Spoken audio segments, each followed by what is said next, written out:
નમસ્કાર વિદ્યાર્થી મિત્રો, આજે આપણે ધોરણ 3 વિષય ગણિત.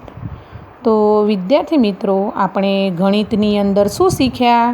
તો પહેલાં તો પુનરાવર્તન જોયું. કેટલા ભાગ? 1 થી 7 ભાગ. પછી આપણે શું શીખ્યા? તો પ્રકરણ 1 થી 3 એમાં આપણે પહેલાં પ્રકરણની અંદર શું શીખ્યા? તો ક્યાંથી જોવું. પછી બીજા પ્રકરણમાં આપણે શું જોયું?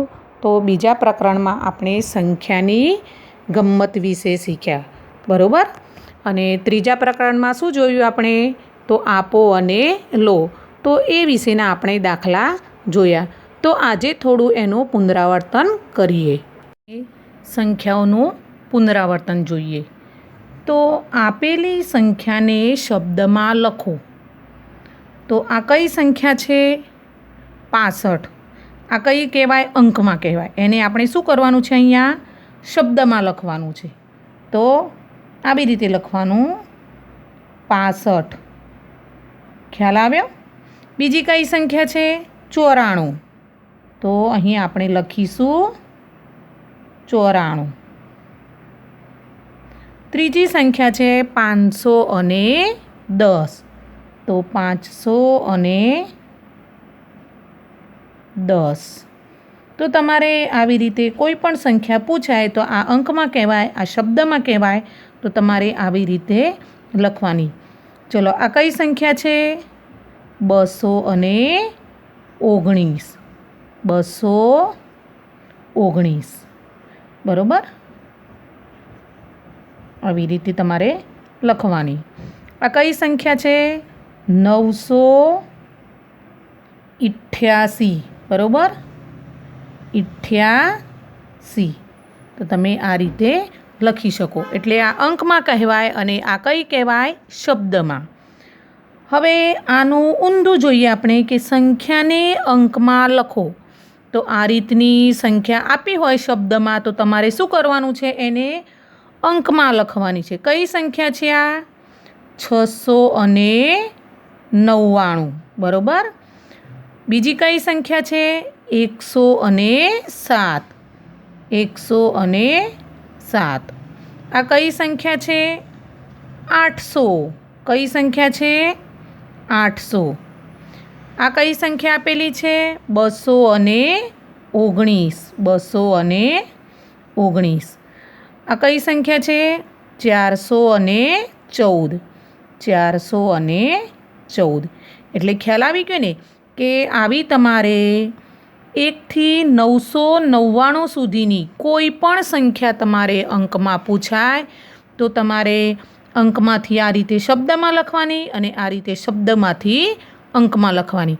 જે આપણે પુનરાવર્તન 7 ભાગની અંદર પણ શીખ્યા અને આપણે પ્રકરણ 2 સંખ્યાની ગમ્મત, તો એની અંદર પણ તમારી આઈ બુકમાં આ રીતે સંખ્યા લખેલી છે. એટલે કોઈ પણ સંખ્યા તમે આ રીતે લખી શકો.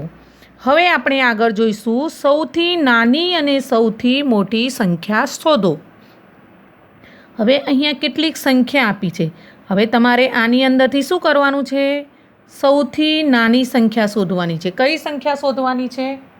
સૌથી નાની. અને બીજી આપણે કઈ શોધવાની છે? સૌથી મોટી. એટલે આપણે આવી કોઈ પણ સંખ્યા આગળ નાની અને મોટી આપણે લખી શકીએ. હવે અહીંયા જોઈશું આપણે કે કઈ સંખ્યા છે? પહેલી 35, પછી કઈ છે? 29, પછી કઈ છે? 92, 39 અને 45. ખ્યાલ આવ્યો? હવે આમાં જોઈશું કે સૌથી નાની સંખ્યા કઈ છે? તો સૌથી નાનામાં નાની સંખ્યા કઈ છે? 29. તો આપણે અહીંયા લખવાનું 29. ખ્યાલ આવ્યો? અને સૌથી મોટી સંખ્યા કઈ છે? તો 92. તો અહીંયા આપણે શું લખવાનું? 92. એવી રીતે બીજી સંખ્યામાં આપણે જોઈએ છીએ તો 49, 34, 48, 94 અને 18. આમાં સૌથી નાની કઈ સંખ્યા છે? શોધો જો કઈ સંખ્યા આવે? તો 18 આવશે. બરાબર? અને સૌથી મોટી સંખ્યા કઈ આવશે? 94. ખ્યાલ આવી ગયો સૌથી મોટી અને સૌથી નાની સંખ્યામાં? હવે આપણે અહીંયા જોઈશું કેટલીક સંખ્યાને ચડતા અને ઉતરતા ક્રમમાં ગોઠવો. હવે અહીંયા આપણે જુઓ, પહેલો ચડતો ક્રમમાં શોધવાની છે અને પછી ઉતરતા ક્રમમાં. ચલો, સૌથી પહેલાં ચડતા ક્રમમાં કઈ સંખ્યા આવે? કઈ સંખ્યા આવશે? તો આપણે અહીંયા શોધીશું. તો સૌથી નાની કઈ સંખ્યા છે? 20. તો અહીંયા કેટલા આવશે? 20. 20 પછી કઈ સંખ્યા આવે? તો અહીંયા 25 છે. 25 પછી કઈ સંખ્યા આવશે? 37. 37 પછી કઈ સંખ્યા આવશે? 52. અને પછી છેલ્લે કઈ સંખ્યા આવશે? 92.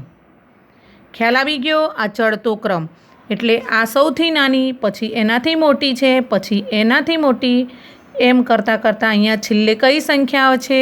સૌથી મોટી સંખ્યા. સૌથી પહેલાં નાની છે અને સૌથી છેલ્લે મોટી છે. આગળ જોઈએ. હવે અહીંયા શું કરવાનું છે? ઉતરતા ક્રમમાં ગોઠવવાનું છે. તો ઉતરતા ક્રમમાં આની ઊંધી સંખ્યા આવશે. સૌથી મોટી પહેલાં આવશે અને સૌથી નાની છેલ્લે આવશે. તો સૌથી મોટી તો કઈ આવશે? 92. પછી કઈ આવે? 52. પછી 37. પછી 25 અને છેલ્લે કઈ આવશે? 20 આવશે. એટલે ખ્યાલ આવી ગયો? આની ઊંધી સંખ્યા અહીંયા આપેલી છે. હવે એ જ રીતે આ સંખ્યા જોઈ, એ જ રીતે આપણે એક બીજી સંખ્યા પણ જોઈ લઈએ. તો અહીંયા સૌથી પહેલાં કઈ આવશે ચડતા ક્રમમાં? તો 19. પછી કઈ આવશે? 79. બરાબર. પછી કઈ આવશે? 91. પછી 97 અને છેલ્લે કઈ આવશે? 99. આ સૌથી નાની સંખ્યા થઈ, આ છેલ્લે સૌથી મોટી સંખ્યા થઈ. આગળ જોઈએ. પહેલાં કઈ આવશે અહીંયા ઉતરતા ક્રમમાં? સૌથી મોટી. પછી કઈ આવશે? 97. પછી 91. પછી 79 અને છેલ્લે કઈ આવશે? 19. ખ્યાલ આવી ગયો? આવી રીતે તમારે કોઈ પણ સંખ્યા પૂછાય તો તમારે આ રીતે લખવાની છે. હવે આગળ જોઈશું ખૂટતી સંખ્યાઓ લખો. અહીંયા અમુક સંખ્યા આપી છે અને અમુક સંખ્યા ખાલી જગ્યા આપણે પૂરવાની છે. હવે અહીંયા જોઈએ 17 આપ્યા છે. તો 17 પછી કઈ સંખ્યા આવે ક્રમિક આપણે બોલીએ તો? 18. પછી કઈ આવે? 19, 20 અને 21. અહીંયા 22 આપેલા છે. પછી કઈ આવશે? 23, 24 અને આ 25 આપેલા છે. આગળ જોઈએ. અહીંયા કેટલા આપેલા છે? 78. 78 પછી કઈ આવશે? 79, 80, 81 આપેલા છે. તો કયા આવશે 81 પછી? 82, 83, 84 આપેલા છે. પછી કઈ આવશે? 85. ખ્યાલ આવી ગયો? એટલે આવી રીતે કોઈ પણ સંખ્યા તમારે ક્રમિક પૂછાય તો તમારે આ રીતે લખવાની છે. આગળ જોઈએ. કેટલાક જવાબ આપણે અહીંયા જાતે મૌખિક રીતે શોધીને લખવાના છે. જે આપણે આગળ જોઈએ કે પ્રકરણની અંદર કે ઝડપી સરવાળો તમે કેવી રીતે કરી શકો, તો એ આપણે અહીંયા જોઈએ છીએ. તો 99. તો 99માં 1 ઉમેરીએ એટલે કેટલા થશે? 100. કેટલા થાય? 100. પછી 100 વત્તા 2 એટલે કેટલા થશે? 102. પછી 100 વત્તા 10 કેટલા થશે? 110. પછી અહીંયા 100 વત્તા 3 કેટલા થશે? 103. પછી 100 વત્તા 100 કેટલા થયા? 200. અને 200 વત્તા 300 કેટલા થશે? 500. ખ્યાલ આવી ગયો? એટલે આવી રીતે તમારે કોઈ પણ સંખ્યા પૂછાય સંખ્યા જ્ઞાનની અંદર કે એ અંકમાં હોય, શબ્દમાં હોય, નાની મોટી સંખ્યા હોય, ચડતો ક્રમ હોય, ઉતરતો ક્રમ હોય, ખૂટતી સંખ્યા હોય, મૌખિક રીતે સરવાળાના દાખલા હોય, તો તમે આ રીતે તમે કોઈ પણ સંખ્યા તમે બનાવી શકો અથવા ગણી શકો. કેટલીક સંખ્યાઓ આપી છે તો જૂથ પ્રમાણે આપણે આગળ જોયું ને કે 10-10ના જૂથ હોય, 5-5ના હોય, 15-15ના બનાવી શકીએ, આપણે 50-50ના બનાવી શકીએ. તો અહીંયા એક આપણે જોઈએ છીએ તો 10-10ના જૂથની ગણતરી કરો. તો અહીંયા 45 આપ્યા છે, તો 45ની અંદર આપણે 10 ઉમેરીએ તો કેટલા થશે? 55, બરાબર. પછી 55માં 10 ઉમેરીએ તો કેટલા થશે? 65. 65માં 10 ઉમેરતા કેટલા થાય? 75. 75માં 10 ઉમેરતા કેટલા થશે? 85, જે અહીંયા આપેલા છે. 85માં 10 ઉમેરતા કેટલા થાય? 95. અને 95માં 10 ઉમેરતા કેટલા થાય? 105. આગળ જોઈએ, અહીંયા 70 આપ્યા છે, તો 70માં 10 ઉમેરીએ તો કેટલા થાય? 80, 90, અહીંયા 100 આપેલા છે, 110, 120 અને 130 અહીંયા આપેલા છે. એટલે આવી રીતે જૂથ પ્રમાણે કોઈ પણ સંખ્યા પૂછાય તો તમે આ રીતે બનાવી શકો છો. હવે અહીંયા શું છે? અક્ષરોના અડધા ભાગને જોઈને પૂર્ણ કરો. તમારે જુઓ, અહીંયા અડધો અક્ષર આપ્યો છે, જુઓ અહીંયા બ્લેક પેનથી કરેલો છે અને બાજુમાં ઓરેન્જ કલરથી આખો પૂરો બનાવ્યો છે ભાગ. તો અહીંયા એ, અહીંયા સી, અહીંયા એચ, ઓ, ડબલ્યુ અને આઈ. ખ્યાલ આવ્યો? એટલે આવી રીતે તમે કોઈ પણ શબ્દ બનાવી શકો છો. હવે અહીંયા જોઈશું 2 સરખા ભાગ પડે તેવા 5 ચિત્રો દોરો. તમારે આવી રીતે ચિત્ર બનાવવાનું છે. તો એક એવું ચિત્ર છે કે એનો અડધો ભાગ કરીએ તો બંને સરખા ભાગ અને એક આખું ચિત્ર બને. આ કયું ચિત્ર છે? ત્રિકોણ. જુઓ, અડધો ભાગ કરેલો છે, એની સામે મેં બીજો ભાગ યલો કલરનો છે, જુઓ.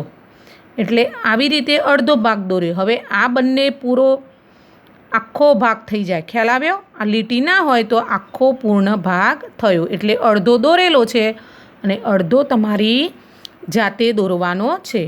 એટલે આ રીતે પણ દોરી શકાય. અહીંયા ડબલ્યુ છે, આ ટી છે, અહીંયા 2 ચિત્રો આપ્યા છે. એટલે આ રીતે તમે કોઈ પણ ચિત્ર આવી રીતે જે અડધા ભાગ થાય એવા તમારી જાતે પણ તમે ચોપડીમાંથી બનાવી શકો છો.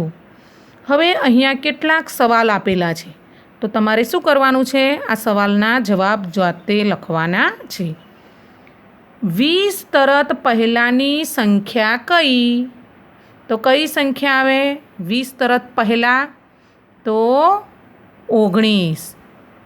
પછી 95 તરત પછીની સંખ્યા કઈ? તો 95 પછી કઈ આવશે? 96. 99 અને 101 વચ્ચેની કઈ સંખ્યા આવશે? 100. આ વચ્ચેની સંખ્યા થઈ. ખ્યાલ આવ્યો? 387માં 7ની સ્થાન કિંમત કેટલી? તો 7 કયા સ્થાનમાં છે? એકમના. તો એની સ્થાન કિંમત કેટલી થાય? જે સંખ્યા છે તે પોતે. 67માં 6ની સ્થાન કિંમત કેટલી થાય? હવે 6 કયા સ્થાનમાં છે? દશકના સ્થાનમાં. એટલે 6 દશક એટલે કેટલા થશે? 60. ખ્યાલ આવ્યો? આ દશકના સ્થાનમાં છે એટલે એની સ્થાન કિંમત કેટલી થાય? 60. 538માં 5ની સ્થાન કિંમત કેટલી થશે? 500. કેટલી થશે? 500. બરાબર. 1 સદી એટલે કેટલા રન? આપણે આગળ જોયું, 1 સદી એટલે કેટલા રન થાય? 100 રન થાય. ખ્યાલ આવ્યો? એટલે આવી રીતે આપણે કોઈ પણ સંખ્યા હોય, સંખ્યાના જવાબો છે, ચિત્રો છે, સંખ્યા જ્ઞાન છે, તો આપણે આ જે થોડું ઘણું આપણે પુનરાવર્તન જોયું, તો તમે આ રીતે પણ તમારે ઘરે તમે પ્રેક્ટિસ કરી અને આગળ ભણી શકો છો. વિદ્યાર્થી મિત્રો, અહીંયા આપણો આ ભાગ પૂરો થાય છે. નમસ્તે.